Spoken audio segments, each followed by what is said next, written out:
Berbicara tentang Majapahit pasti akan berkaitan dengan keruntuhan kerajaan sebelum Majapahit, yaitu dimulai sejak runtuhnya kerajaan Singasari.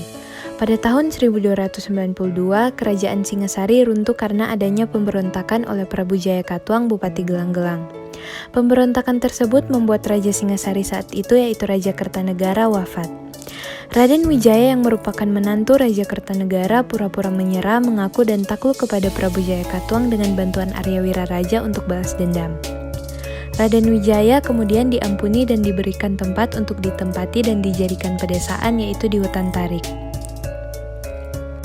Saat membabat, Raden Wijaya menemukan buah maja, tetapi rasanya sangat pahit. Sejak itulah desa yang didirikan oleh Raden Wijaya diberi nama Majapahit. Ketika pasukan Mongol tiba, Raden Wijaya kemudian bekerja sama dengan pasukan Mongol untuk mengalahkan Prabu Jaya Katuang.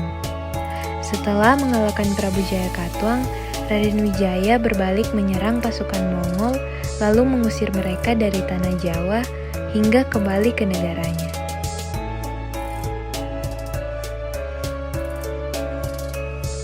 Kemenangan Raden Wijaya membuat ia seakan seperti pemimpin di tanah Jawa.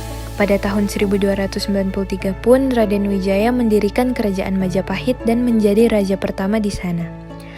Masa kejayaan kerajaan Majapahit dipegang oleh Gajah Mada dan Hayam Wuruk, di mana terdapat keunggulan di berbagai bidang seperti ekonomi, kekuatan militer, bahkan armada angkatan laut yang membuat kerajaan ini semakin besar. Sehingga kerajaan Hindu-Buddha terakhir di Nusantara yang berdiri pada abad 13 hingga 16 ini menjadi salah satu kerajaan terbesar dengan wilayah kekuasaan hampir mencakup seluruh Nusantara. Keruntuhan kerajaan Majapahit diakibatkan karena adanya berbagai polemik internal dan ancaman serangan dari Kesultanan Demak sebagai kerajaan Islam pertama di tanah Jawa. Pada masa pemerintahan Raja Brawijaya V, tepatnya pada tahun 1468 hingga 178 Masehi, posisi Majapahit semakin terdesak. Kesultanan Demak sendiri didirikan oleh seorang pangeran yang berasal dari Majapahit bernama Raden Pata, putra kandung dari Raja Brawijaya V dan seorang wanita berdarah Cina bernama Xiu Banshi. Kesultanan Demak menyerang Daha atau ibu kota Majapahit pada tahun 1517 yang berdampak pada perekonomian kerajaan Majapahit yang akhirnya menjadi lumpuh pada saat itu. Serangan itu dipimpin oleh Pati Unus, Sultan Demak kedua dan menantu dari Raden Pata pada tahun 1488 hingga 1521 Masehi. Kesultanan Demak kembali menyerang Daha di bawah komando Sultan Trenggana pada tahun 1527 Masehi. Ia adalah penguasa ketiga Kesultanan Demak yang merupakan adik dari Pati Unus. Serangan inilah yang benar-benar membuat kerajaan yang pernah menjadi terkuat dan perkasa di Nusantara akhirnya runtuh untuk selama-lamanya. Letak kerajaan ini ada di Mojokerto, Jawa Timur. Untuk letak geografisnya, ia terletak di daerah lembah sungai, yaitu Sungai Berantas dan Bengawan Solo, yang anak sungainya dapat kita layari hingga ke hulu. Seperti yang kita ketahui, kerajaan Majapahit memiliki iklim yang tropis dan letak geografisnya juga berada di dataran rendah serta terletak di dekat sungai dan juga terdapat gunung berapi yang dapat membantu kesuburan tanah. Dari letak strategis ataupun geografis, kerajaan Majapahit ini tentu memiliki potensi yang besar agar dapat berkontribusi untuk membawa Indonesia menuju negara poros maritim. Potensi tersebut yaitu dengan menjadi industri pengolahan hasil perikanan. Letak strategis posisi kerajaan Majapahit yang sebagian besar adalah perairan atau kelautan, tidak bisa dipungkiri bahwa perikanan di sana juga tentu kaya. Kekayaan dalam perikanan ini tentu bisa dimanfaatkan dengan baik untuk diolah ke dalam berbagai bentuk pengolahan. Bisa dalam bentuk segar, lebih baik juga jika diolah menjadi masakan atau makanan agar nilai jualnya bisa jauh lebih tinggi.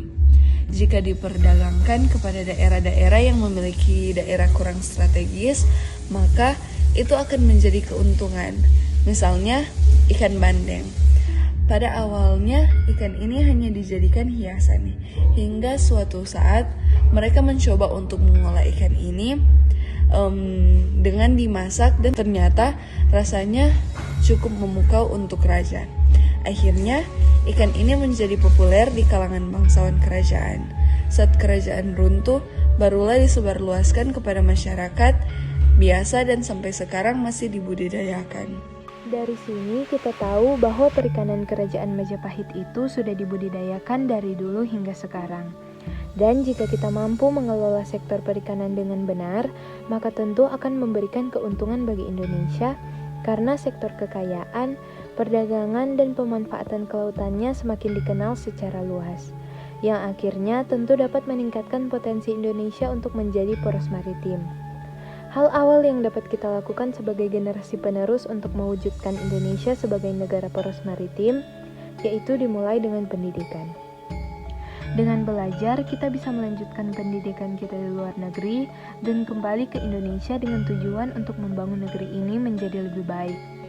Ketika kita sudah sukses, maka tentu kita bisa memberikan edukasi juga kepada para nelayan-nelayan yang kurang dalam pendidikan dengan mendirikan tempat beserta fasilitas infrastruktur untuk mereka agar supaya mereka benar-benar paham dengan baik cara menjaga, mengelola, dan mempertahankan kekayaan alam Indonesia ini, terlebih khusus dalam bidang kelautan. Selanjutnya adalah tentu dengan menjaga lingkungan. Laut tidak akan rusak atau tercemar jika bukan karena ulah manusia. Maka dari itu, kita bisa memulai dengan langkah kecil, yaitu dengan menjaga lingkungan laut, seperti tidak membuang sampah atau limbah sembarangan, dan jangan merusak fasilitas kelautan yang tersedia. Juga agar bisa membantu memperbaiki atau bahkan membangun segala infrastruktur kelautan. Mungkin hal-hal ini terbilang cukup sulit, namun jika kita mau belajar dan berusaha sejak dini, pasti kita bisa.